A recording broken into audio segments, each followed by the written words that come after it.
Olá, pessoal, bem-vindos a mais uma aula. Nossa aula de hoje vai falar sobre controle de crescimento microbiano. Como que nós podemos fazer esse controle do crescimento de micróbios, de bactérias em geral.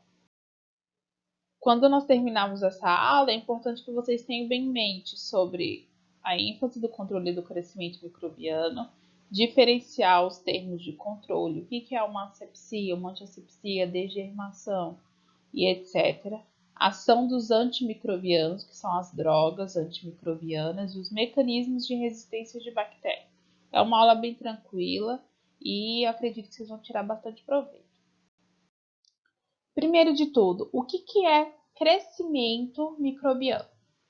Como nós vimos nas aulas passadas, as bactérias elas precisam de fatores essenciais para poder sobreviver, para poder crescer e se multiplicar, como por exemplo, um ambiente favorável, temperatura, pressão de oxigênio, pressão osmótica, macronutrientes, micronutrientes e etc. Então, uma bactéria para poder viver, ela precisa ter as condições favoráveis.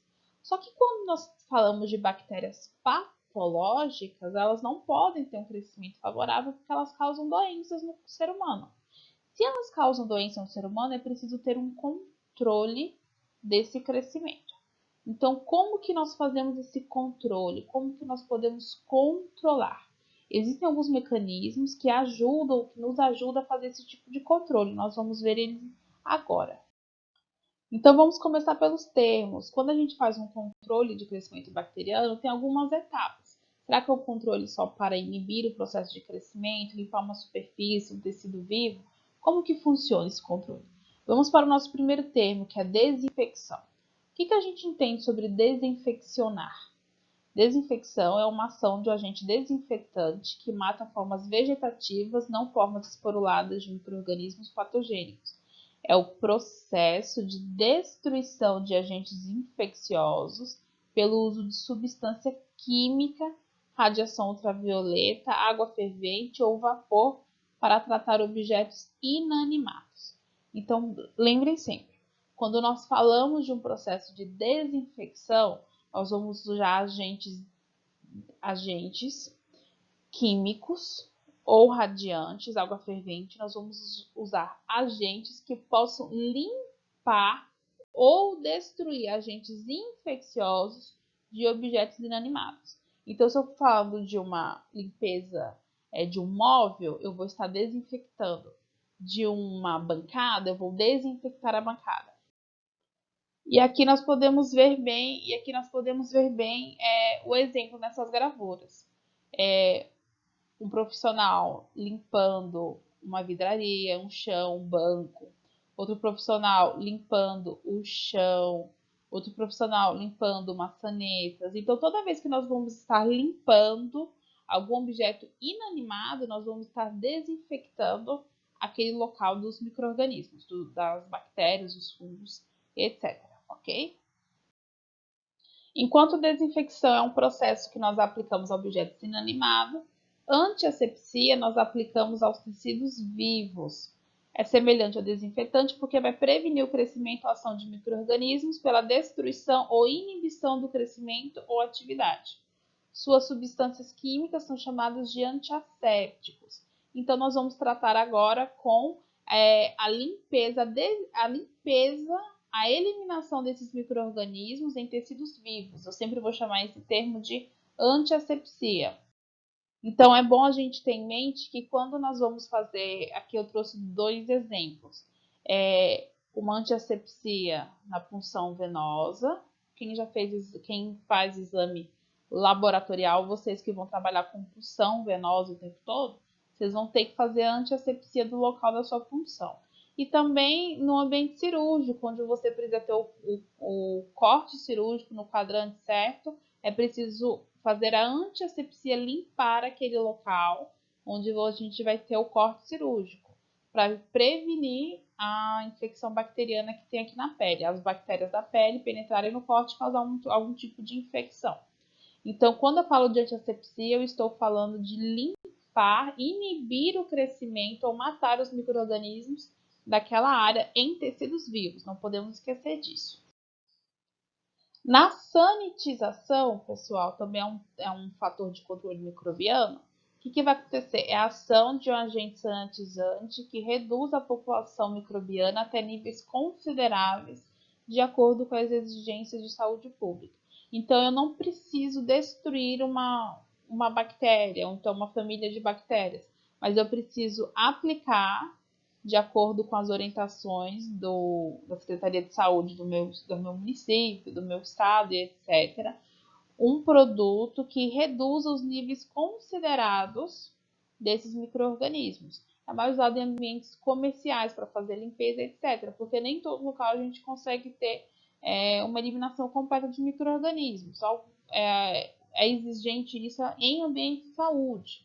Mas quando a gente fala de sanitizar, nós vamos reduzir o máximo que nós pudermos de acordo com as exigências de saúde pública. Então, e temos também degerminação ou degermação.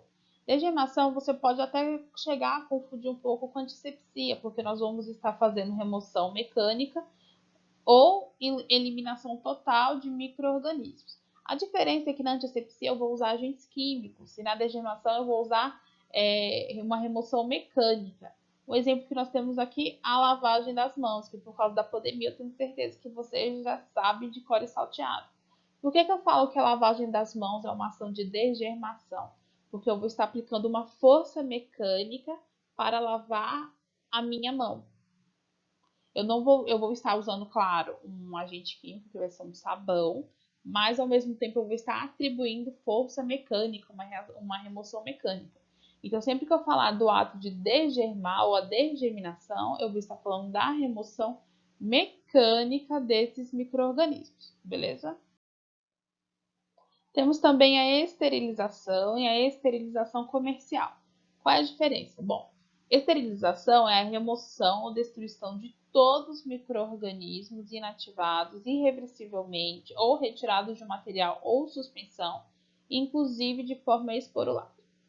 E a esterilização comercial a gente usa na indústria alimentícia para aplicando calor para reduzir essa bactéria aqui, ó, Clostridium botulinum, porque a toxina que ela libera, o nome já fala, toxina, ela é muito tóxica para o ser humano. Então, quando a gente fala de esterilização, é o método mais eficaz de eliminação de micro-organismos. Nós vamos estar usando calor empregado nessa destruição em temperaturas altíssimas. Eu vou esterilizar o meu alicate. Vocês que costumam fazer a unha, vão em manicure, ela tem sempre uma caixinha ali, uma máquina para esterilizar os alicates. Quando nós estamos falando em ambiente de saúde, tudo que nós usamos em ambiente de saúde é esterilizado à base de calor, é empregado uma temperatura alta. Roupa de cama, material, equipamento cirúrgico, maquinário cirúrgico e etc. Tudo que eu preciso ter um ambiente livre de micro-organismos, eu vou esterilizar. E quando eu falo de esterilização comercial, é a aplicação na indústria alimentícia, beleza?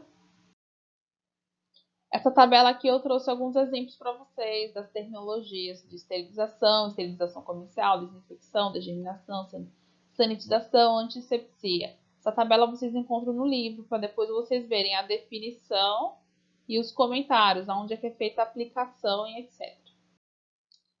Entendemos os termos de controle microbiano, agora vamos para os métodos de controle. Nós temos dois tipos de métodos, que é o método físico e o método químico. E nós vamos aprender sobre esses dois métodos agora, começando com o método físico de controle microbiano. Nos métodos físicos, a gente vai usar fatores ambientais para poder destruir o meu micro-organismo. Quais são esses fatores? Temperatura, filtração, radiação, pressão osmótica, alta pressão, dessecação e baixas temperaturas. Então, nós vamos utilizar os fatores físicos para poder destruir. Qual vai ser o nosso foco? Temperatura, filtração, radiação e pressão osmótica, que é o que nós mais utilizamos no nosso dia a dia, e também baixa temperatura para poder eliminar os micro-organismos. Todos esses fatores são fatores físicos para o método de controle microbiano. A gente não pode se entender. Eu tô falando meio assim porque eu tô com uma dor de dente horrível, eu não consigo falar direito. Tá bom, pessoal? Então peço já desculpa para vocês por isso. A temperatura vai ser o método mais eficaz para a destruição dos micro-organismos, porque eu consigo fazer uma esterilização completa do material. Aí essa temperatura ela pode ser dividida em alguns fatores, como calor úmido e calor seco. O calor úmido eu vou estar pregando uma alta temperatura com água para a eliminação dos micro-organismos. Eu tenho aqui o exemplo de uma autoclave. E o calor seco eu vou estar empregando chama, estufa, etc. para também, só que sem adição de água, para a eliminação dos micro-organismos. Nesse quesito, quando a gente compara, qual que é mais eficaz? Um calor úmido ou um calor seco? Vai ser sempre o calor úmido. A gente não pode esquecer disso. O calor úmido ele vai agir promovendo a desnaturação de proteínas e solução de lipídios. É mais eficiente que o calor seco e a condição de esterilização é vapor de água aquecida a 120 graus sob pressão de uma atmosfera durante 15 a 20 minutos numa autoclave. Isso aqui é variável, gente, porque depende muito do tipo de produto que você vai estar manipulando. Você vai esterilizar algum reagente, algum substrato, vai esterilizar a roupa de cama, material cirúrgico. Então, a pressão e a temperatura, elas variam muito de acordo com o tipo de metodologia que você vai aplicar, tá bom? Mas a ideia principal é o mesmo, o conceito principal é o mesmo. Você vai utilizar vapor de água aquecido acima de 120 graus. Vamos colocar assim. E aí nós temos autoclaves. O exemplo aqui de duas autoclaves. Uma autoclave que fica no chão e uma autoclave que fica pequenininha, que é o que a gente tem trabalhando. O princípio de uma autoclave, como mostra essa imagem aqui, é o que você vai empregar água, você vai colocar dentro de uma autoclave água suficiente, e essa água, a autoclave é como se fosse uma panela de pressão. E essa água, conforme a temperatura vai aumentando, ela vai fervendo, e aquele vapor da água, junto com a pressão e a temperatura ali dentro, vai esterilizar o produto que eu tiver dentro da minha autoclave. Ainda falando de autoclave, nós temos que lembrar que ela é semelhante a uma panela de pressão. Então, ela vai fazer barulho, ela vai ferver, ela vai apitar e você tem que esperar a pressão sair para poder abrir a porta, senão você se queima com aquele vapor de água, porque a pressão é muito maior do que a pressão de uma panela de pressão. Se a gente tem medo de panela de pressão de cozinha, imagina de uma autoclave, né, gente? Mas vamos trabalhar com isso a vida toda. Outro método que nós temos de controle físico, temperatura, é a pasteurização. A gente conhece esse termo por causa da indústria láctea, indústria de laticínios, onde nós vemos sempre os termos de leite pasteurizado. O que é esse termo pasteurização? Consiste no aquecimento a 60 graus por 30 minutos, seguido de resfriamento brusco. Então, eu vou aplicar uma terapia de choque térmico naquele produto. Eu tenho uma máquina, todo um equipamento, onde passa o produto e ele é super aquecido a 60 graus e imediatamente ele é resfriado. E aí o choque térmico eu inibo também a proliferação de micro-organismos. Temos o calor seco, que ele age promovendo a oxidação de componentes do protoplasma. Tem baixa capacidade de penetração, menos eficiente que o calor úmido. As temperaturas necessárias para a esterilização são de 160 a 180 graus por 1 ou 2 horas. Emprega-se para vidraria, óleo ou pós. A flambagem é o uso mais usual. O que isso significa, pessoal? Eu vou ter um calor seco para esterilização. O que eu utilizo para o calor seco? Quando eu limpo vidrarias de laboratório, equipamento que não tem tanto contato assim com o paciente, eu vou fazer um processo de esterilização.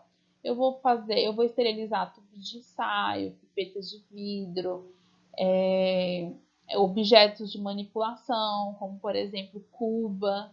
Eu vou estar limpando manualmente, lavando, e não secando com pano igual a gente faz em casa, não. Nós vamos deixar que aquela água seja secada pelo calor da minha estufa no processo de esterilização de calor seco.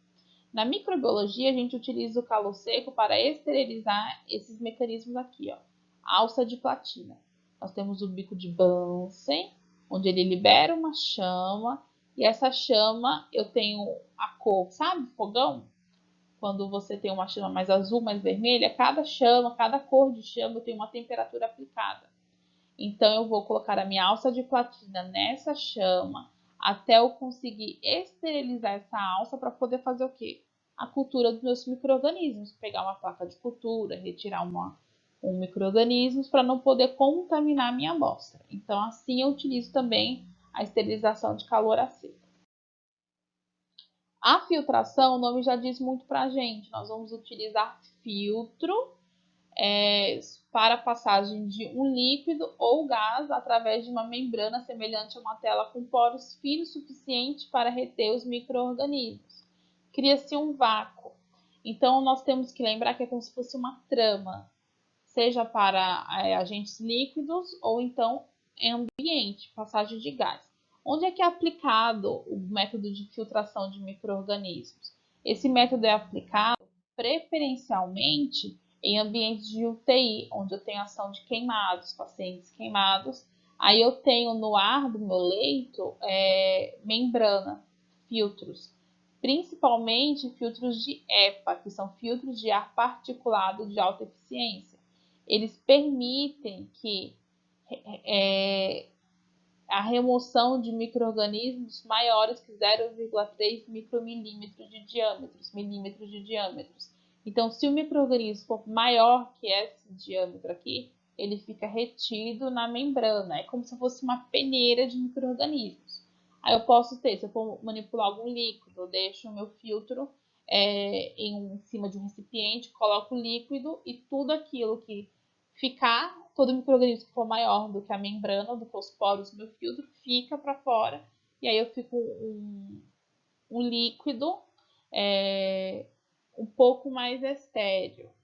E para ambientes, a gente usa também o filtro para poder reter os micro-organismos também. Se a gente for fazer uma comparação que vocês conhecem, pense no glomérulo.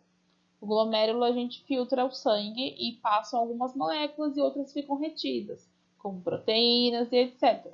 E assim que eu sei que eu tenho uma lesão renal, é quando eu tenho presença de proteína na minha urina, que eu tenho passando proteína, ou seja, eu tenho uma lesão do meu glomérulo, é um filtro.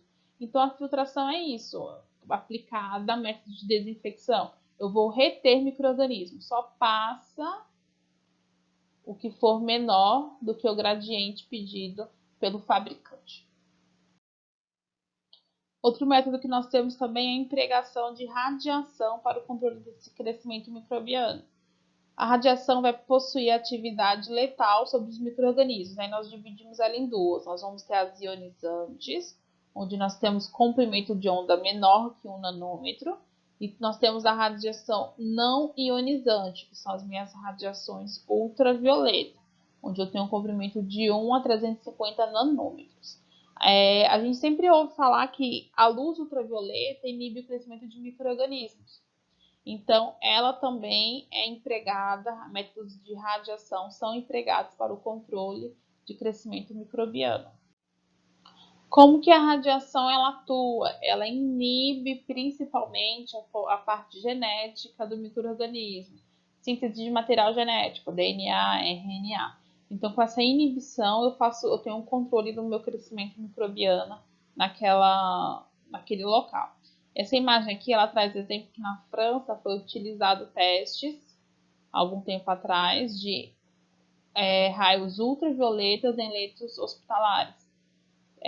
Foram feitos esses testes para poder ser empregado também ao tratamento de pacientes. E temos também a pressão osmótica. A pressão osmótica, ela atua como? Com alta concentração de sais e açúcares, esse princípio é utilizado para a conservação de alimento. Leveduras e bolores são mais capazes de crescer em ambiente com materiais com baixa umidade e pressão osmótica alterada. Então, eu vou ter empregação de sal e de açúcar. Isso é usado na indústria alimentícia. Nós vemos bacalhau, que é aquele peixe que a gente vê com muito sal salgado para venda. Carne do sol, onde a carne ela é deixada com bastante sal para secar. Produtos alimentícios como pêssego em calda, onde a atribuição de açúcar para conservar o material. Então, o que acontece, pessoal? Quando eu aplico uma quantidade muito grande de sal ou de açúcar, eu vou estar auxiliando o processo de lise da minha bactéria, eu vou estar estimulando, porque aumenta a pressão osmótica, eu deixo o ambiente tanto hipotônico como hipertônico, e aí eu tenho liberação de material citoplasmático e minha bactéria sofre lise, ela morre, ela se degrada. E também, se vocês pararem para pensar, eu não sei se vocês costumam fazer aí na casa de vocês, mas quando vocês estão trabalhando com comida, com carne, por exemplo, que é um material que apodrece muito rápido, e você quer jogar carne no lixo, só que o frango, o peixe, só que o lixeiro só passa daqui 2 dias. Aí, o que você faz? Você pega a carne e taca sal nessa carne e joga no lixo. Não vai apodrecer tão rápido porque você está fazendo uma inibição do crescimento microbiano naquela região. O que cresce mais favorável a crescer? Leveduras e bolores, os nossos conhecidos como fungos. Eles crescem melhor nesse tipo de ambiente, mas bactéria a gente consegue inibir legal o crescimento dela por pressão osmótica. E já que falamos os fatores físicos, os principais, temos também os métodos químicos para controle microbiano. Quais são eles? Nós vamos ter no controle químico, basicamente vai ser o uso de agentes químicos para o método eficaz de esterilização e desinfecção, onde nós podemos usar em desinfecção de piso e também de superfícies. E aí nós lembramos o que significa o termo desinfecção.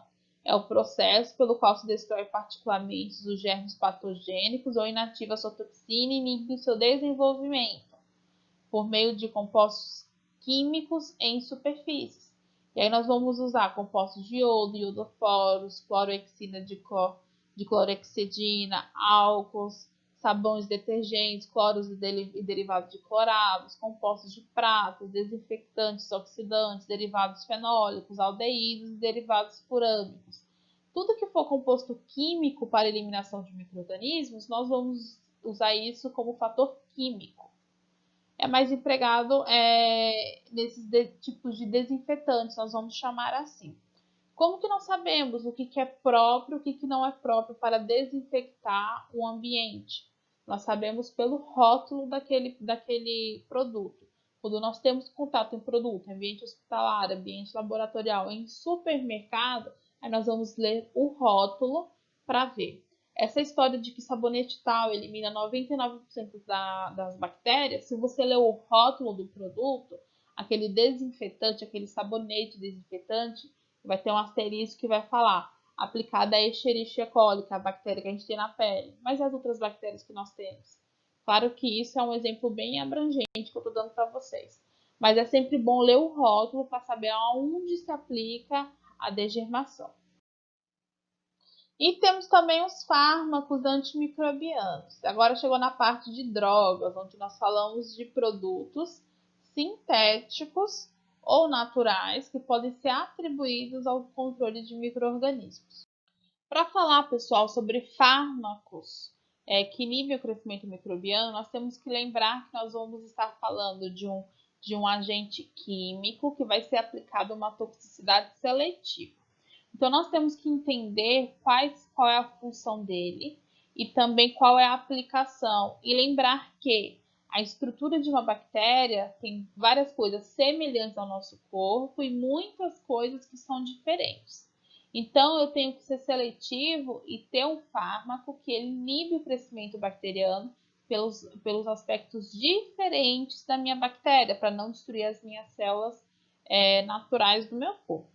E aí nós temos a ação de quimioterapia. O que é quimioterápico?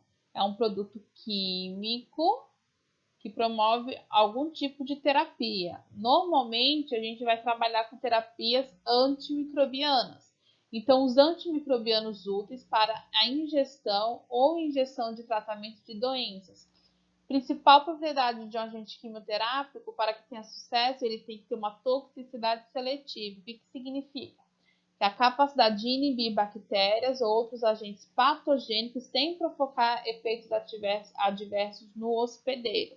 Então, o agente quimioterápico, ele precisa tratar o meu paciente sem promover efeitos colaterais ou efeitos adversos, quando nós estamos tratando da microbiologia. Lembrando que a gente tem químicos que podem ser usados para terapias quimioterápicas para outros tipos de patologia, como por exemplo a terapia do câncer, a gente usa quimioterapia para fazer esse tratamento. Mas aplicando a microbiologia, a toxicidade ela precisa ser sempre seletiva. E aí nós temos os antibióticos, pessoal. O que são os antibióticos? Os antibióticos são uma substância produzida por micro-organismos e em pequenas quantidades que inibem os outros micro-organismos. Se vocês se lembram no começo do nosso semestre, da nossa disciplina, nós falamos sobre a penicilina, que foi uma placa de cultura de amostras que um cientista ele deixou, e essa placa que pegou mofo. E aonde aquele fungo cresceu, inibiu o crescimento de bactérias, e aí foi descoberta a penicilina para tratar infecções bacterianas, principalmente durante a guerra. E hoje a gente usa muito a penicilina também em tratamento de infecções. Então, os antibióticos, eu falo que é o quê? O micro-organismo produz uma substância que inibe outro micro-organismo. Então, eu tenho sempre a luta. E hoje isso foi empregado na indústria, que são fabricados de maneira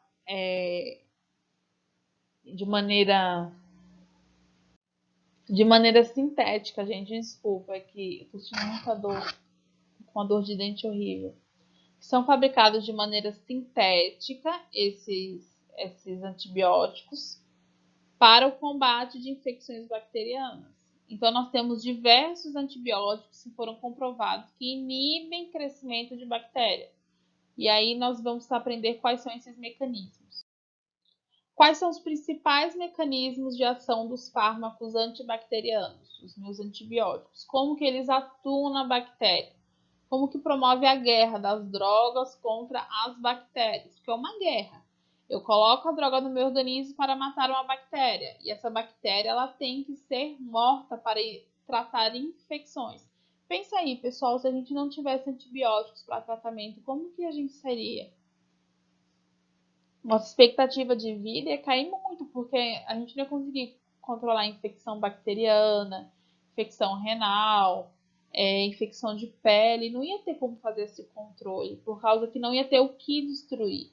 Nós poderíamos tratar sintomas, uma febre, uma dor, a gente consegue tratar. Mas e a causa do problema, que é destruir o agente biológico que causa essas infecções?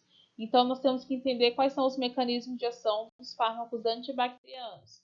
E aí nós vamos dividir eles em duas. Nós vamos ter os bactericidas, que vão destruir diretamente os micróbios, e os bacteriostáticos, que vão inibir ou impedir o crescimento dos micróbios. Então, a diferença, um fármaco bactericida, eu vou destruir os micro-organismos, as bactérias. Ah, eu tenho um fármaco que ele é bactericida, então eu entendo que ele vai matar a bactéria, ok? Ah, mas eu tenho um fármaco que ele é bacteriostático, que ele vai impedir o crescimento dessa bactéria. Vai tirar os fatores que essa bactéria precisa para poder crescer. Então, essa é a diferença. A bactericida destrói diretamente. O bacteriostático vai impedir o crescimento dessa bactéria. E aí nós temos alguns fatores que eles atuam. Por exemplo, inibição da síntese de parede celular. Um exemplo que o livro traz para a gente, que a gente tem aqui catalogado, é a penicilina. A penicilina ela inibe a síntese de parede celular. O que é a parede celular? É aquela camada de peptidoglicano que nós temos nas bactérias. Nós temos muita camada em bactérias gram-positivas e pouca camada em bactérias gram-negativas. Então, essa camada de peptidoglicano, os antibióticos que inibem a síntese de parede celular, vai inibir a produção desse peptidoglicano. E como esse peptidoglicano é encontrado apenas em paredes celulares bacterianas, tanto a penicilina como outros antibióticos vão prevenir as sínteses intactos. Consequentemente, a parede celular fica enfraquecida e a minha célula sofre lise e eu não tenho interferência com as células do meu corpo. Então, eu não tenho efeitos adversos para as células naturais minhas, porque eu só tenho peptidoglicano nas minhas bactérias. Lembre-se sempre do conceito. Eu preciso achar o que tem diferente no micro-organismo para poder atingir aquele ponto e não causar efeitos colaterais. Então, inibição de síntese de parede celular, eu vou destruir ou inibir a síntese da parede celular. Sem parede celular, eu não tenho como ter estrutura protetora principal da minha bactéria. E aí eu tenho o que? Lise. Ela fica enfraquecida e minha célula morre. Beleza? Aqui um exemplo pra gente da ação da penicilina. Um bastão normalzinho aqui com estrutura. Quando ele entra em contato com a penicilina, ela vai destruir a parede celular, enfraquecer, fazendo com que é mais fácil abrir poros e eu perder material intracelular para o meio ambiente. É assim que funciona. Nós temos também inibição da síntese proteica. A gente aprendeu que, embora as minhas células naturais, da minha célula eucarionte, produzam também proteínas, mas é diferente o tipo de proteína que a minha célula procarionte produz.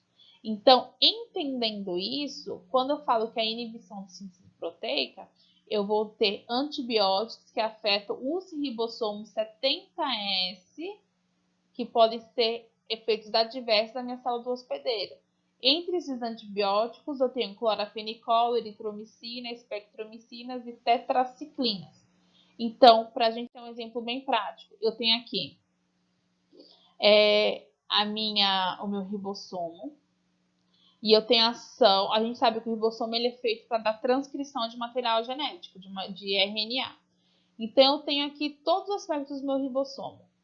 O que vai acontecer? Os meus antibióticos, eles vão atuar em diversas etapas. Como, por exemplo, o clorafenicol, ele vai se ligar à função 50S e inibir a formação da ligação peptídica. Então, se eu uso antibiótico à base de clorafenicol, eu vou simplesmente inibir a ligação peptídica da síntese proteica. Se eu for usar uma tetraciclina, eu vou interferir no acoplamento do RNA para ter síntese proteica. Streptomicina vai modificar a conformação da porção 30S, resultando na leitura incorreta do material genético. Então, os antibióticos atuando nos ribossomos, eles vão fazer com que não funcione de maneira correta. Ou eles impedem o crescimento ou a transcrição de RNA, ou eles impedem as fases que vão ter um RNA transcrito de uma maneira que não seja eficiente para minha célula, e aí eu consigo inibir ela.